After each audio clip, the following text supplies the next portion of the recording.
Greetings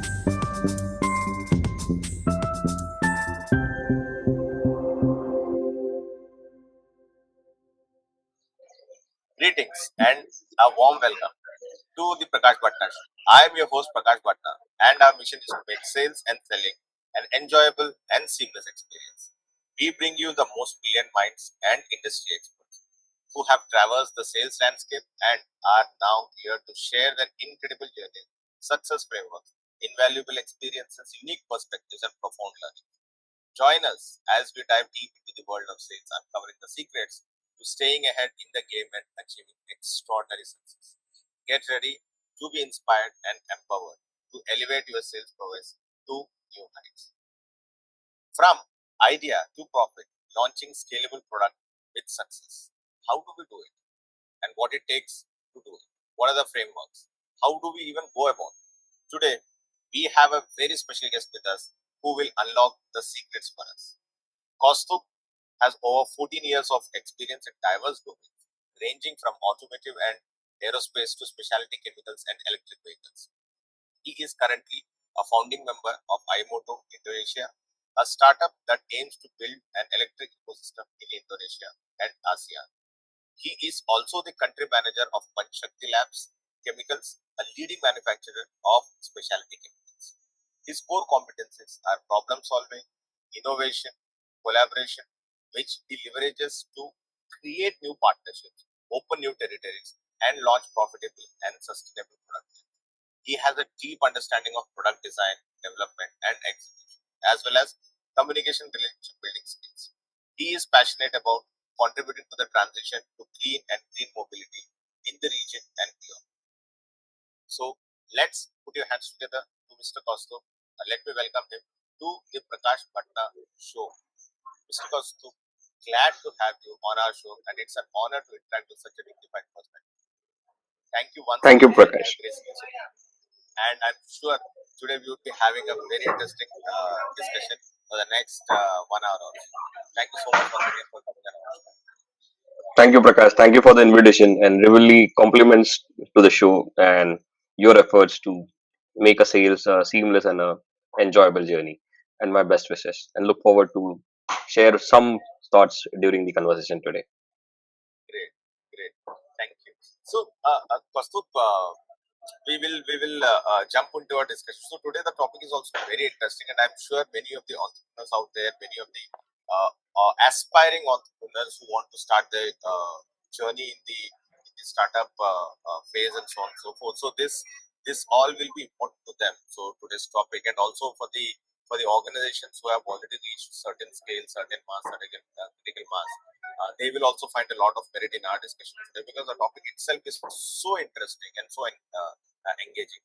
But before we get down to that, you you had a very interesting journey, right? So you have successfully in your career you have done various roles across the automotive and aerospace to specialty chemicals and electric vehicles.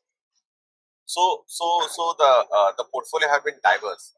Uh, can you just highlight, explain a bit more about your professional journey across these industries?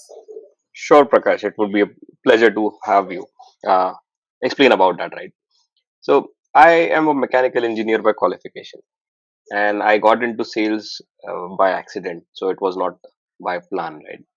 So first few years I was very much into the technical side of the ambit, being a research, starting as a researcher at IIT Bombay, then getting into the industry, working in greenfield projects and so on and so forth. So this was somewhere in 2016 when I got an opportunity with uh, Uno Minda Group in Southeast Asia, where I was asked to lead the product development efforts as well as lead the marketing efforts. So this was a turning point because before that I was not handling marketing. I didn't know any bit of marketing and sales, though I knew how to handle a customer in my previous stints while working, say, at Tata Aerospace or even before that, right? So this was like when I moved from India to Indonesia with a new role, with a new territory, with a new culture. So these opened up a lot many things. So that's something where I had to first unlearn many of the facets and see the market, see the industry, see the communication in a different perspective through a different lens. The first more, I will share an interesting anecdote. What happened is, in India, typically we are accustomed to, speak very fast English, use very complex words, build up yeah, long sentences, yeah, and also like when we are present, we tend to speak very fast, right? Because we are ingrained, we are taught that this is the way that you should be presenting. However, like this was something, the first thing which I had to unlearn when I went to Indonesia. When I first had my first presentation in front of the customer, everyone stared a blank because I was following the same methodology.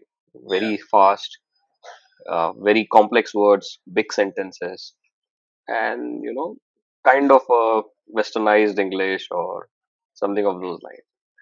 By the end of presentation, I was, coming to the fact that nobody has understood a damn. So either I have to speak the local language, or I need to change my English in a way so that they will be able to understand. So that was the first interesting experience, and that actually opened up a lot many things. Uh, like from a perspective that each country or each region will have a different flavor of how you do a business. yeah, That's true in case of India as well, right? yes, The way you do a business in north, the way you do business in south or the west or east will be different. So you have to add that local flavor and understand, uh, who's actually the decision maker, who's actually the influencer, who's actually blocking your way, or who's supporting your way. So I would relate to analogy like it's something like playing a football. So you have the goalkeeper where you have the goal in front of you, and then you have the players. Then you have to see who's manning you, who's defending you, or who's supporting you in that way, and then reach to that goal point. So over this journey, like this has been a very very hands-on experience in having those and trying out. And there are times where you fail miserably, but you learn a lot. Then you improvise, then re-implement, and then uh, get into actionable part again, right? So right from being into very very deep technical research to the commercial side or managing the business development and commercial function, so over last 14 15 years, it has been very very interesting journey.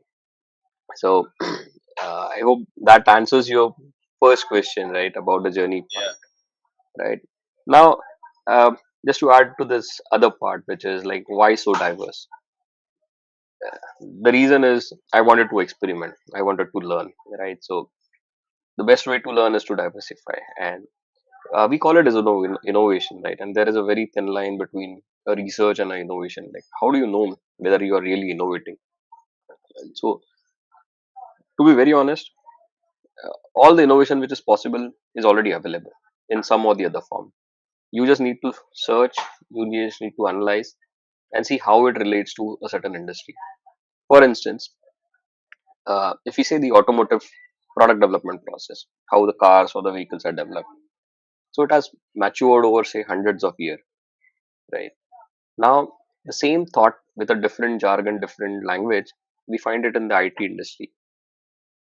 They call it as agile, or they would call it as some other name, or so on and so forth, but the essence lies the same. So it's something, Prakash, as we study in schools, colleges also, like we learn the Newton's laws, right? The law remains the same, but the implementations change, the yeah, perceptions yeah, change, and the yeah, applications change. So fundamentally, the concept remains at the same level. It's the applications which would emerge, it would change, and it would tune to that kind of an industry or an application or a sector or a segment or even the region, right? So that's something which I've been trying to do over last 15 odd years. And as I mentioned, like I got into sales accidentally. So 2016, when I moved, I started handling the sales, marketing, and commercial roles. I started interacting, so I thought, understood it's not just the technical part of it which is important from a sale perspective, but it is more on how you communicate, how you build relationship, how you help your customer solve his problems, how do you create a value for him, and how does he perceive the value. right? So right, maybe after spending 3 4 years in that function, so and the part which I was doing is I was opening new markets, I was launching new products when I was working, right? So handling a portfolio of over 20 plus products, 5 odd countries, and customers in the four-wheeler space, like passenger vehicle space, two-wheeler space, commercial vehicle space. So for me, the product was more or less like same. Say for example, if I do a light for a headlamp or a tail lamp, the product was same, but the applications or the expectations of this product for a two-wheeler was different, or passenger vehicle was different, commercial vehicle was completely different. So I could understand and then build on that perspective, right, or perspective for the customer, and then create a value for him. So value is not always, just reducing the cost. It could be improving the quality. It could be improving the delivery. It could be creating a differentiation, a new kind of a design or a new kind of a feature, which the customer would create a wow for, or they would be willing to pay for, which is a very, very important factor. So after realizing this, I started approaching few startups or SMEs on a pro bono basis and understand like what is the major problem they faced. So I had maybe approached around 50 odd founders or wow, CXOs and okay, then tried to understand and from different sectors. So I approached people in the healthcare sector, in the IT sector, or product sectors, even like these pharma and chemical sector. Like what are the major problems they faced? And I approached founders across regions. So it was they were from India, they were from America, Canada, Europe, and even in the Southeast Asian region. Uh, and a common thread which emerged, like almost 70 80% of these people in the startup or SMEs or MSME space say like we find it difficult to open new markets. So that was like uh, a turning point for me also, because I was doing that day in day out, opening new right, markets or launching new products. So I said, okay, I've been doing this and at least understand the fundamentals or the stepping stones which are required to launch a new product or open up a new market. So why not try and do it on a full time basis or on a regular basis? And that's the reason 2021 I moved back with the sole aim to have help these kind of companies, help them grow and also grow along with them, right? uh, Same way this journey in the EV space on the chemical engineering chemical space happened during this transitions, because I met these people and then got associated and started collaborating with them in creating this kind of companies. So that's in nutshell, Prakash, about journey thus far. great. So quite, first of honestly, quite interesting and so from being a technical person to an accidental salesperson. So it's quite a journey. And so Indonesia happened by chance, by choice, or by design. uh, you can say all, Prakash. So see, Okay, at the age of 31, 2015, 2016, working with the Tata Group, yeah, you are leading a function, handling two of the most prominent customers like Boeing and Airbus as a program manager, right? Then you being in your hometown, this was a project which was coming up in Nagpur, which happens to be my hometown. You try to get complacent. So you get into your comfort zone and then your growth stops. So that was something which I didn't want to do early in my career. I still wanted to explore, try out new things, and more so like wanted to try or go abroad and learn from a different perspectives, different. You tend to go global, then only you understand the yeah, different facets and what is required, what is not required. So I was looking for these kind of opportunities, and Minda came through, or this happened. The opportunity in Indonesia and Southeast Asia happened, and I was like welcomed it in both hands. So it's like a serendipity for me where I found and, it as a perfect fit. Yeah, any and also opportunity you when are you, yeah, sorry, and also also you are mentioning simultaneously you are also managing five more markets, or you are introducing the yes, products simultaneously in yes, not many international global markets. Right? yes. So how different is India from these markets that you've been putting your products or how different was it from Indonesia that we were talking on the Sure. trip? That's a really interesting question, Prakash. Because as I was mentioning, the culture changes, right? So the Mm, aspirations from a product also changes. The requirements from a product also changes. So just to give you a set of context, right?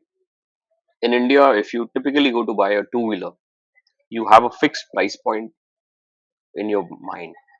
So right. even today, if you or I have to go to a market and buy a vehicle, we will typically say, okay, we should Yeah, be even for that targeting some. automobile, yeah, for anything we Hmm, have, like even for a house, we have yeah, a budget. Yeah, मतलब हम दो yes, crore के लेंगे, 1 करोड़ के ही लेंगे.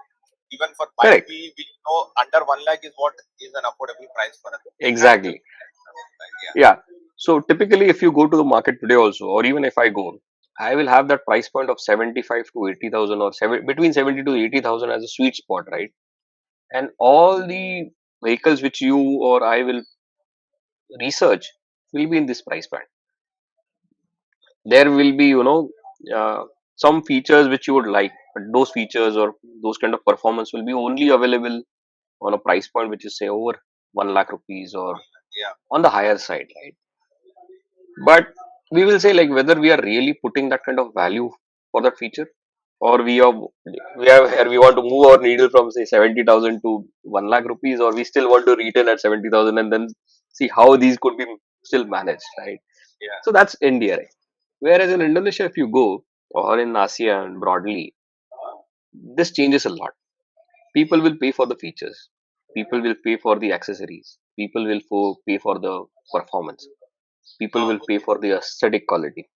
So that's a major difference, right? yes, Because yes, thus far, if you, in India you have been selling on the lowest value, and let's say like the optimum features, not a complete package. Whereas if you go in a market which is like appreciating, if you bring performance on the table, if you have a better looking product, aesthetically designed or superior design, then accessorizing those products. So the so ownership will there be a or the base product to it, a base price to it? So let's say, yes, there is will it be a kind base of an price a la too. carte? Yeah, is it kind of an a la carte model where you can build on? आजकल Yes, वो होता है ना, you can build your customize your own pizza. You want correct, more cheese, you want more correct. cheese, you pay 10 rupees. You want more something and pay X amount of. Sure, that happens. So, in a recent research which we just conducted, we also found that the people or the customers in these regions will spend typically, say, on let's say, if we assume $1,000 bracket, they would spend around 100 to $150 on accessorizing. So that's a very good number. Yeah, And decent. from accessory sale, and also like what they anticipate from the product, because that gives a feedback or a flavor what you should be protecting it, right? So completely different perspective. Now also like how you look at the product. So for example, in India Activa sells, so everyone has an Activa, Honda Activa. Yeah, So not just Honda, but Suzuki has also created a similar looking vehicle which we call it Suzuki Access. There is TVS which has a similar vehicle which is say Jupiter, right? So everyone has created that kind of a product because that's the mass volume. Feature wise, price wise, is more or less the same. yeah, more or This less the typically will same. Yeah. typically this will not happen in Asian countries. Why? Because these people will want changes. They will not want a similar design. Now probably we have been seeing Activa in the same size form or a similar design language since maybe early 2000, right? Yeah. 2003, 2004, and it's almost 20 years. Still one of the fastest selling in the same design, same feature, same looks. Yeah. But in these countries, you need to have new designs, new language, new uh, platforms every 4 or 5 years. So those have been the differences, which I thought like are very interesting, because then you keep when you understand this pulse, then you know like every new model is going to come 3 or 4 years, and given the gestation time and the development time, if you lose one business, you still can get into another business maybe a year down the line. So you have a time to prepare and then knock the right doors and open up those doors, windows, and get into the business per se.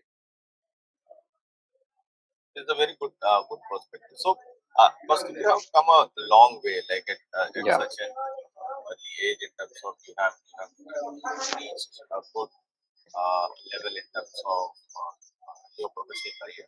So, why this startup and how this founding member of iMoto Indonesia? So, what is the story all about? Is it a organization? Is it a company that you have formed and you are driving the ecosystem, or what exactly is the story behind iMoto Oh, Indonesia? sure. So, Prakash, when I was moving back from Indonesia, I was meeting the Indian fraternity and the colleagues, uh, and telling them that because it was not very clear like what I would be doing when I'm back in India. There were some initial thoughts uh, that I would be working in the EV space. I had some Korean companies whom I would represent in India and stuff and like that. So I would just give a heads up to them that okay, I'm going back. I'll be working in the EV space, and I'll see how things emerge and shape up. So this was like a risk or a bet I was betting on, right? So one of the founders, iMoto is a company. So we are headquartered in Singapore, and we have a subsidiary in Indonesia. So we already are an OEM, which are into manufacturing or of the bikes, as well as creating a distribution channel to sell the bike. So the launch happened. The first product we launched was in Bali in September 22. This we offered on a rental part. So Bali, if you know, it's more like a tourist location, and people will come there for their vacations and so on and so forth. Like, and they would be moving from one hotel to another, depending on like if somebody likes surfing, so he would be up north. If someone just wants to see the scenic beauty, he would be maybe around the Denpasar region or something. So I understood the market, and also we understand like whatever the sale happens in Indonesia, most of the bikes or the vehicles will go in the rental part. So it is completely fragmented or disorganized. So we wanted to organize that, and then we launched the uh, with our app and also the ecosystem, the vehicles, where people will be able to book the vehicles on a rental basis. So maybe 1 day, 3 days, 5 days, 7 days, or a month, depending on their length of stay. So that's something which we started in September, and this June we already started selling the vehicles. Another model, as a model which we started selling, we had sold around 20 odd vehicles in the first 1 or 2 months, and now the focus is on to creation the dealership network, and then subsequently launch our IP products, because we still believe we are slight or we have a competitive advantage in terms of because we are creating our own tech. We are not just dependent on Chinese imports, though we started as a uh, the sales or distribution channel with products which were coming from China, and then we were assembling in the Indonesian region or the Jakarta region, and then now creating our own proprietary tech so that we will be able to launch newer models and acclimatize or adapt it to the customer requirements in that region. So that's So, the company. That's what we are doing. is it also happening in India, or it's only right now Indonesia?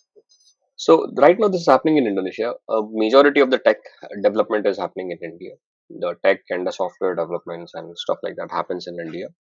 The team majorly sits out of Indonesia part, and we have partners and collaborators who are working in India and the region who are assisting us in the battery development or motor development, controller developments and stuff like that from India.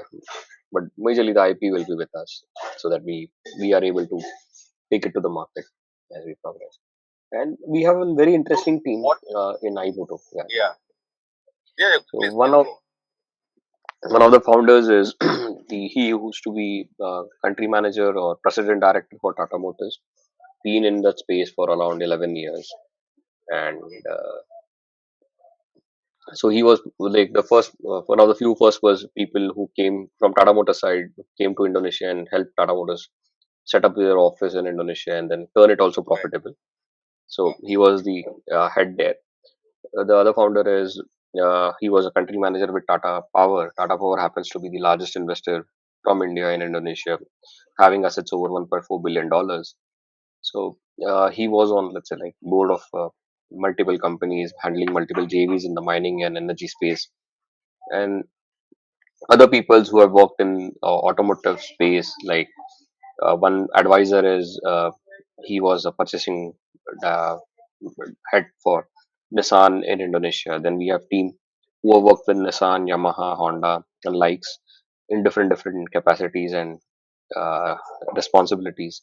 Also part of the team and helping us build iMoto browser. So, professional to on. So, is the journey has been easy or सही है? Smooth going challenges? Yeah, definitely both will have their own set of challenges. But how different is the ecosystem of professional environment and entrepreneurial environment to you right now, personally? Yeah. So, Prakash, each has their own pros, each there has their own con. So both journeys are completely different. And see, I was able to get into the entrepreneurial mode, maybe at this place again, because I was able to learn these basics in the corporate or in the industrial space. So, how you pursue it, how you aspire it, and how you use those kind of opportunities to your benefit or moving towards your goal is something, let's say, like a choice with one or none has. So, I would say, like, the corporate journey or the working in an industry would can be used as a learning ground where you are able to try different facets. My recommendation or advice would be not to get attached to a role or a designation or what kind of say, like, you need to still move away and see it from a different perspective and see That's what is well the said learning available. because yeah, many of them are attached to their designation. They are many as Yeah, and so on. Yeah, so you very well said. Yeah, yeah, right. And in the entrepreneurial journey, when you start, it's very loner, right?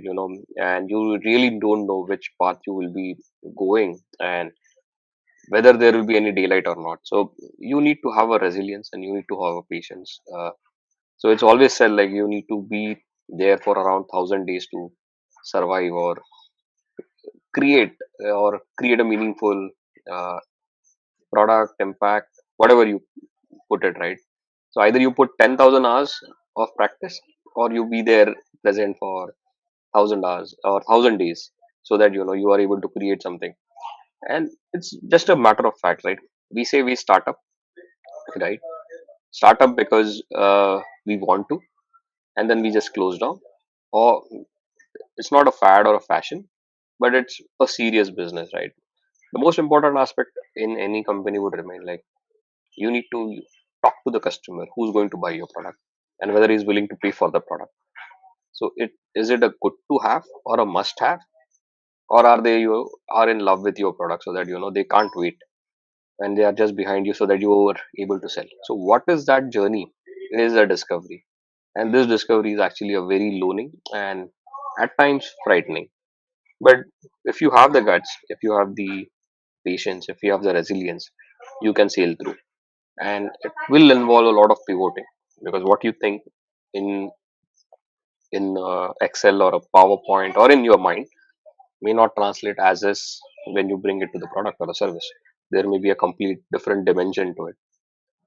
Be open to have those kind of uh, conversations and then improvise. And then the most important is the customer has to buy and pay for the product, and he has to be in love with your product or service. So that's something where we will be able to create a differentiation and move very fast, or scale, and also create a sustainable business model. well said. So, uh, we have been having discussions, and you have any elements which is related to the why the customer will buy. What is the kind of value that you are bringing onto the table? Like when you are also expanding different markets, like let's say apart from India or the other countries that you have been mentioning in, they put more money to the value that they are getting in. Okay, which is nothing but the extension of the product or enhancement of the product. Okay. Uh, and in a similar line, you have been mentioning how product is important. So, first of all, I understand, you understand, many of the people out there understand that product is important. Surely, for that matter, product is important. But in a journey of the organization, how much importance does a right product matter to a company? कितना value करता है having a right product. मतलब it is important, Yeah, sure, but sure. is it so much of like how do you scale, how do you make how much importance to the right product actually having? Sure. So see, Prakash, product is important, but product is generated from an idea, right? So what do you do with that idea is also very important. Say for example, I have an idea that I will create this product and this should solve these problems, or these would create these kind of impact. So not just getting into the product development aspect with the idea itself, but you have to test and validate the idea maybe very quickly. The other reason is how fast you are able to execute, because let's say in the bigger organizations they would have their bureaucracy or their own inertia to move at a certain speed, but in startup you have that leverage, so at least you build something which could be quickly executed, demonstrated, and the founder has to be or anyone has to be open to have a criticism on that part and see it as a learning, so that everybody from a perspective that this will help them improve the product and build it to the likes of their customer requirement. So that's something very important which would play. So these kind of inputs, these kind of conversations will help the maturity of the product, because see, any product from an idea to product stage has a gestation time. So maybe for a code it may take 3 months to a 6 months. For a physical product, say in an automotive space, may take 2 years to realize that. But protos or MVPs or POCs will help to validate So those kind of things and yeah, have the customer involvement in the journey. sorry, so when you are mentioning that, sorry, because there is very interesting point that you have raised, and that's the reason I just felt the urge to ask you. How does a startup, how does an entrepreneur, or how does a company professional, or how does anyone for that matter who is running a business or running a show decide the right time to withdraw, the right time to scale, the right time to stabilize, consolidate? Matlab, how do we, is there any framework, is there any maths, how do we do that? When to So, stop, when to go, when to exceed, and so on. Prakash, we have to identify the right customer profiles. Who would be an ideal customer for me? Who would buy or who would pay for this product, service, or whatever I'm doing? Right. So, just to give a case, let's say like I'll give my real experience. Right, when I moved back, I was thinking of having into only a consulting thing. Right, so I was before I started, I was very reluctant, like whether they would pay or not. Right, so before even getting into that point whether they would pay, so I tried, let's say like offering this as a free service, because that validated my hypothesis that if I'm not able to do it for free, I'm not going to get paid, or I will not able to create that kind of a value. So when I said free, people were excited. So when that happened, let's say like, or people were say like, okay, there's nothing to lose, if it happens then we can see how it would emerge. So, sorry, in that journey, what happened is it opened up a lot many aspects, because I was able to understand the expectations, like what the founder is looking, what are his expectations, then what the product is supposed to do, and also I was on the other side also, like where the, let's say like the customer, he is also seeing what are the expectations from his product, how he is going to present it to his customer, or how he is going to create a different business model from that product. So all these things started emerging, and that's why where you are able to put a framework, you are able to put a business model, you are able to put a distribution model or a sales model, right? So these framework emerge. You may not have all the right answers on day one when you have the idea, so you maybe have to iterate and walk through that journey where you are, say, at a right place but a different product, you are at the right product but a different place, and then understand the willingness of those customers, like what they would be willing to pay. And what, so basically what I've always found is the price will emerge from the market, right? What, because that would create come from a perspective like what is the value they see. If you are able to help them reduce their resources and also improve their efficiencies or effectiveness, the values will be higher. If you are able to reduce their cost, the values will be higher. But If the product is just a me too, and then you are trying to compete, then you will always compete on the price, and it will not be sustainable, because then you will be always squeezed for the price part, right? So those all aspects or conversations emerge when you are developing the product. You are having the conversations with your customer very very closely, and if the customer is part of your journey, the product development journey, you don't have to go into the sales part again, because you kind of convinced him that this is the value he will get once the product is available. So he will be behind you to get the product developed or the service developed at a very much faster rate.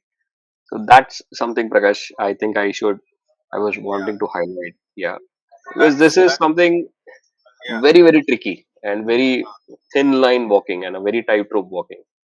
Yeah, because I keep coming across mountains, professionals during my training sessions and training assignments, and many of them fall in love with their product so much that they Yeah, become so myopic.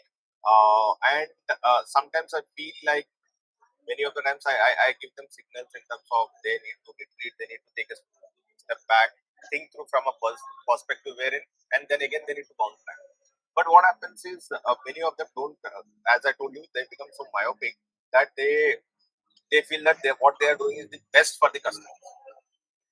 And what I realized is value is not what you provide, but value is what the customer tells you whether they are getting correct, value. Value is always correct, defined by the customer, not by the organization. That's what I have true, realized, right? And complete true. right. So, uh, what are the signs and signals, Kaustubh, when uh, one should think कि यार अभी step back करना चाहिए. This is the time wherein we need to step back and sit and think through कि are we on the right track, or do we need to take some corrective actions? Do we need to refine our strategy and then bounce back? Is there Okay, any right threshold or a period?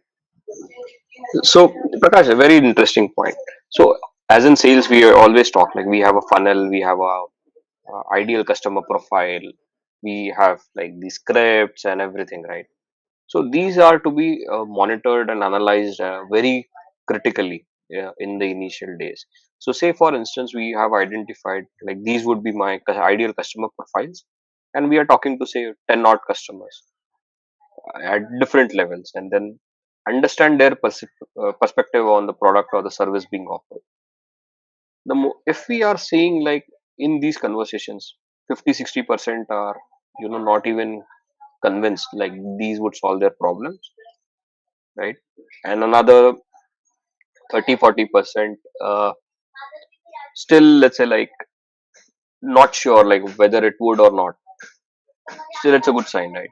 Because still 30-40 is something you will be able to convert, but the higher rates on the not willingness, or the signs are very prominent, right? You will not get another follow-up meetings, the calls will be stop answering, or you will be always pushed on the lower side of the priority. So definitely there is no interest unless you create some kind of a magic, right? And that magic would happen only again with some case study or with some kind of a sales strategy or a real problem which is getting sorted. Unless that happens, the scaling becomes very, very difficult. So my always be I follow that we cannot scale, let's say, like rapidly. You spend a lot and then you create those kind of inventories which are not sold. Right? For me is always a sustainable. Let's say like you try with 10, what is the feedback, incorporate the changes, sell it to 50, then gradually do it to 100. There is no point in going, let's say, like 1 to 1,000 kind of thing, because that will create a lot of pressure in the system, and the ecosystems are not tuned to those kind of shocks. So you have to, follow the small step, like as Japanese says as Kaizen, incremental improvements. Incremental, So yeah. test. So you maybe test with 10, maybe you get only feedback from one or two. That's also okay, because you still have those feedbacks which might Right. convert the other 80 or 8, 80% or 8 people or 8 customers, and then gradually build up. Then only you are able to create those kind of infrastructures and the frameworks where you are able to drive the sales. And then you have, and most of the sales will happen not on the features part, not on the uh, performance part, but more on the testimonials and the case studies you would be able to create, and the Yeah, stories the you are able credibility to tell that your your guests. product, yeah, Yes, it's more on the credibility side that you're doing. Right? correct. See, you are also part of the sales. I am also handle sales, so we know what is the ammunition you need to give to your, Yeah, the sales manager or the person who's actually sitting in front of the customer, yeah, getting a yeah, meeting, and what are the case studies or what are the user stories he is able to create, and those conversations will actually pick up and then tell, like, okay, whether this is moving ahead or not moving ahead. So maybe I what I follow is we follow a 3 month plan where we fix up like these are the KPIs or KRAs we should follow. So these KRAs are in terms of the lead generation, how many leads we are able to generate on the identified customer profile, how many are moving on to the phase, like even lead the generation is funnel, just maybe the to first the part. funnel. Yeah, Yeah, yeah, the first part, right? Then after the lead generation, whether he's getting a meeting, in meeting whether he's getting a demo, he's is he moving to the POC, from POC is he moving to an order. So yeah. where it is falling and how it is faring, those kind of analysis will give you a very great data points in how you are to drive the sales. And maybe critically again, if these funnels or these KPIs or KRAs are not moving in the desired direction, it is a right time to step back and see what is being offered is really making sense, or it has to be improvised, optimized, and then bring it to the market in a different form factor or a different way. Because in these, it would also emerge that there may be a different need, which with minor modifications could be addressed rather than this could be the only solution. So all these conversations will happen once you are talking to the customer. The most important is to talk to the customer, meet the customer, and understand what are the pain points you are trying to solve for him. So when you say talk to the customer, is it research or is it a questionnaire based discussion or is it a product based discussion? So what I'm trying to ask is Yeah, how much is research important in building a right product? Yes, to an extent, everyone does a research, but most of the time, what happens in the startup point of view, they are मुझे लग रहा है कि ये बहुत बड़ी gap है, and let me bring out a product without doing any particular research. They will talk to few near and dear ones of theirs, family and friends, and then they think that this is the right product, this is the right solution for them, for the larger audience out there. Okay, and then they start the product, they build the product, and then they just roll it out into the market. So right. uh, is that approach good, or you need to have a thorough research? If yes, then how much time do you need, one need to spend in researching the market to launch a good product? So, Prakash, as I would see, like any research, you will get a data point or at least a white space, right? There's an opportunity which exists. How do you cater to that opportunity, or how do you bring a solution to that opportunity? Uh, First is you will have some idea in your head and try to implement that, but that is not the only thing, right?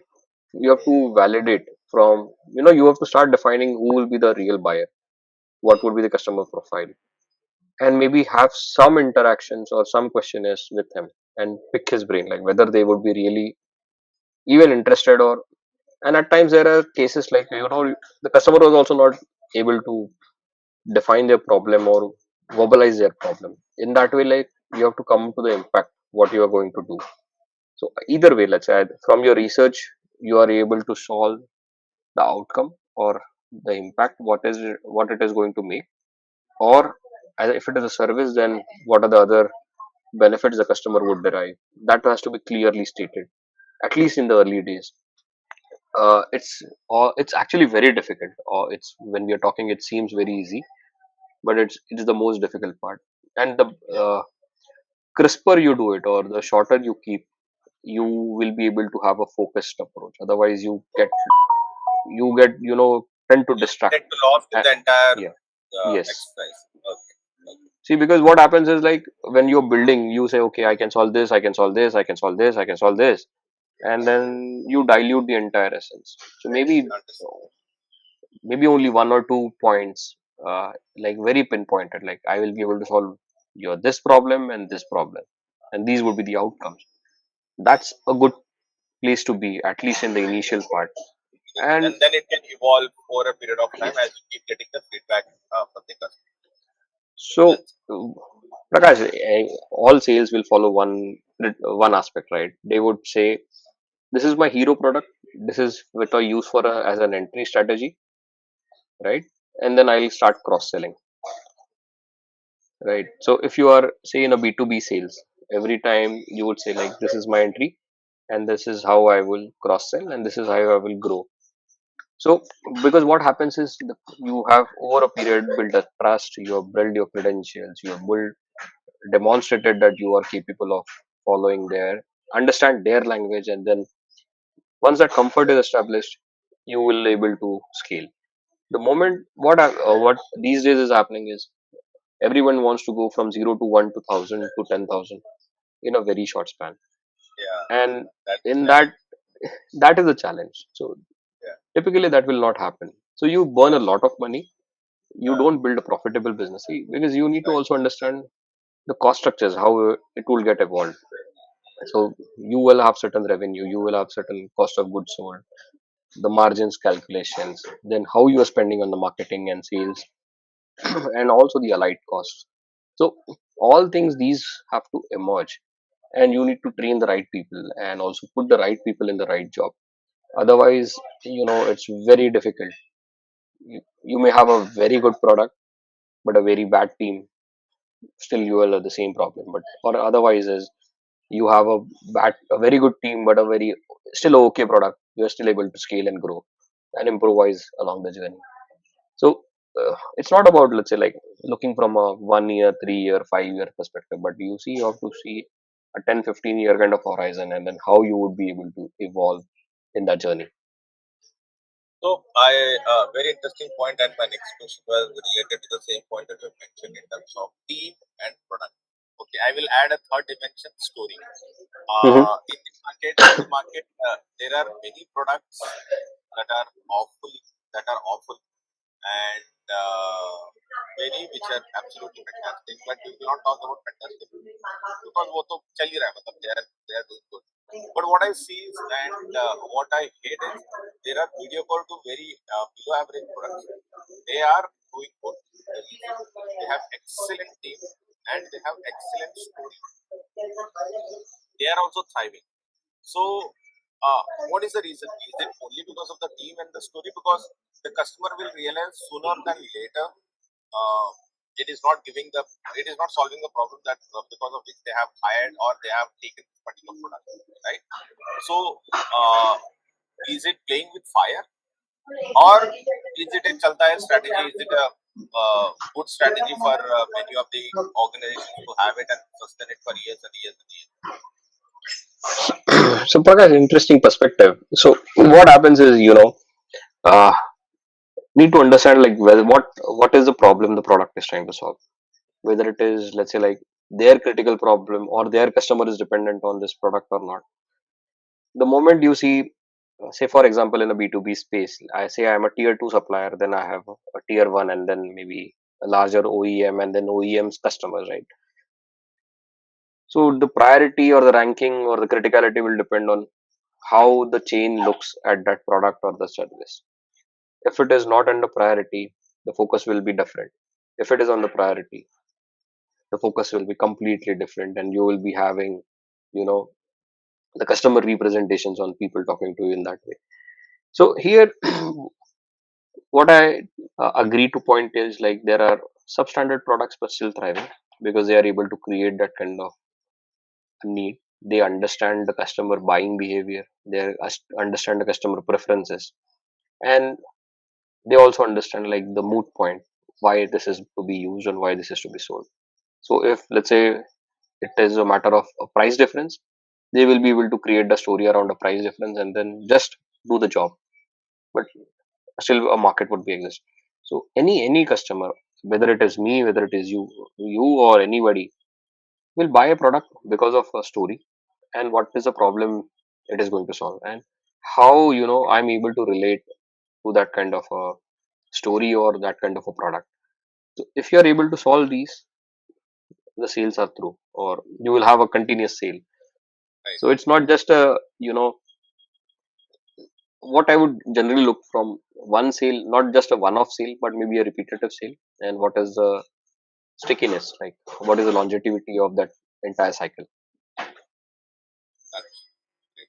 So, Kaustubh, any framework for product market or So anything Prakash, as I you was would mentioning, yeah, product so this market? is a discovery. So product market fit is a discovery. You have to walk that path, right product, right market, and right team. So you have to take that journey. It's actually emerges. The more you are in the market, the more you understand, the more you talk to your customers, understand the competition space, the more crystallized it becomes. See, for any startup also, I would say that it is just a matter of starting up. Then you are part of the market, right? Then you have to survive in that market. So there will be bloodbath, there will be serious competitions, there will be price wars, everything, right? So any challengers will be coming up with their products. So you have to survive. You have to be resilient. That could happen only once you are able to understand these kind of pulses or these kind of signals, and then how you are able to incorporate. Because see, Prakash, you also know, if I launch a product, that is not going to be the same for ages. There are very few cases where it happens where you don't need any kind of modifications or continual Right. improvement. So you have to continuously, once you are in their market, you have to continuously improve. So the PMF is not a static term; it's a dynamic. So today, from entry, I may have one per PMF, but to sustain, I may have to adopt or adapt multiple things under PMF and constantly innovate or improvise, so that I stay relevant in the market. So see, for example, what we think maybe a 1 month back would be relevant may have already changed, and their needs might have been different. So those kind of understanding and perceptions will have to keep factoring in, so that we stay relevant and the product market fit also stays relevant. Understood. And any particular framework or steps, if not a framework, but steps to how do you build products that are scalable? Yeah, I understand you need to have a research, it needs to evolve, and so on and so forth. But in your experience, what does it typically take from an organization perspective, from an Hmm. individual perspective, or from a mindset perspective? How to build a scalable product, even though if it's evolving. So how do you build that? So uh, कल के लिए आज मुझे steps लेना होता है. I need to take steps today if I need to build a skill. So what are those 3 or 4 elements that I need to be focusing on for me to build a scalable product? Correct. So scale again will come, Prakash, as I was mentioning, uh, from your customer profiling, right? So customer profile, the finer or the refined customer profile you have, you will be able to target. And once you have the user stories, case studies, and customers vouching for your product, the scale will come, right? So to put it in a different way, say for example, you are building a software, and that software focuses on solving your what I would say, like say the employee benefits. If companies want, and you are targeting say the MNCs and all, so if MNCs, let's say, like try out in one location and they're happy, they will take you to their multiple locations because they find a value. So Yeah, the customer will drive your scale, right? In that case, you have to just ensure that you are delivering that kind of an experience, the buying experience to the customer, and then customer is taking you to the multiple places. So how you define a scale is also very very important. It's, is it right. a same customer in multiple locations, or a same set of customers or a similar industry in one location? So Yeah. it could be either way. So that So it would is also like come from, either you broad base or you go yeah, deep. deeper, Either you yes, go deeper, yeah, or you broad base. Okay. correct. So eventually Understood. it will come to a point, you know, so whether you make chemicals, whether you make automotive, whether you make software, whether you make anything, right? It will come to the financial same fundamentals. You have the same kind of template for P&L. You have the same kind of template for your balance sheet. You have a same kind of template for your working capital. So you also need to understand, let's say, like what are the drivers? And for any startup or any entrepreneur, understanding these documents becomes very crucial, because at the end of day, the financial health of the company would come from all these documents, and understanding like how it moves and all how three are different and how three are interconnected makes the early days, like the earlier they understand, the faster they are able to take the right decisions, and also define the definition of their scale, like whether they want to service one customer for multiple locations or same category of customers in same location. Nowadays there's a fad that everything is opened up on a day one, right? So I have office in Bangalore, I have office in Pune, I have office in Yeah, Delhi, I have office in Mumbai. All these are cost, right? And then we are absolutely. driving, and then so this will actually eventually go as a customer acquisition cost or even the marketing spends and so on and so forth. Eventually they will come as a load on the product and showing as a negative margin. But if you are able to, go step by step methodology, and then you will reach a point, uh, as an inflection point where you are able to then set the SOPs and then just replicate those. Then is the real definition where the scale would come or the growth would come. Or right. So growth is not just So the top line, but also you have to focus on the bottom line. yeah, yeah, absolutely. Because at the end of the day, cash flow is reality. So rest all Yes. is history, and rest all is Right. beyond. So uh, is there any method that you follow to shorten the learning curve? So suppose the people out there who are listening to this particular podcast and they are excited, energized to launch a product, okay, and definitely there is a certain time period that you need to venture into, you need to get into. मतलब अगर कोई चीज को अगर 8 महीना लगता है तो 8 महीने लगेगा ही, 10 महीने लगता है तो it will take 10 months. There are no two ways about Correct. it. But Correct. basis your experience, is there any way where it will help them to shorten their learning curve? Anything that you want to share before we end our discussion? Sure. Sure, Prakash. So a lot of innovation, lot of things are already happening in the market. So maybe one has to just be cognizant like who's already developing it. So you don't have to reinvent the wheel every time you're trying to develop. So the best way is to collaborate, uh, find synergies. There will be something which is already available, and then you maybe put a delta on that, and that could create a differentiation and open up into your network. So it also depends on the point, Prakash. Like you as an individual, as a community, as a company, or as whatever you would say, you would have your own set of network. There is something which is already available, uh, in the market, where if you are able to synergize or collaborate, you are able to cater to a larger network and create a larger impact.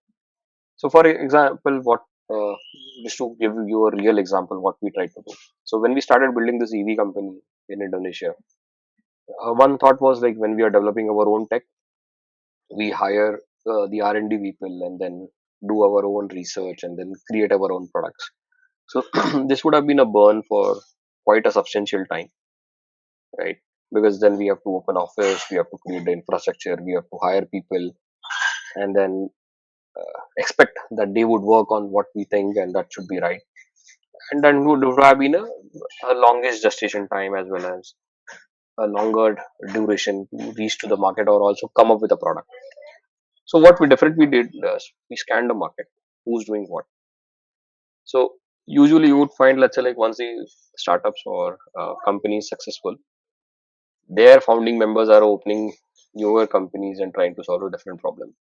So they are the right people to go and collaborate, Yeah, right? Because they already have seen the development cycle, they know what problems are faced, and the most important part is what not to do, right? yeah, So that actually helps you absolutely. to shorten the curve. So in this EV startup, Oh, yeah, have we have tied up with companies who work in, let's say, like Ola, Ather, and likes, who develop their products and now started their own companies. We are partnered with them, collaborating with them, and they are doing the development for us. So great. for me, the lead time has reduced because I know what errors are to be avoided. Yeah, yeah, So which is actually more important than uh, focusing on what should be done. If I understood. know what is to be avoided, that actually helps you to reduce the development time or time to market very, very drastically.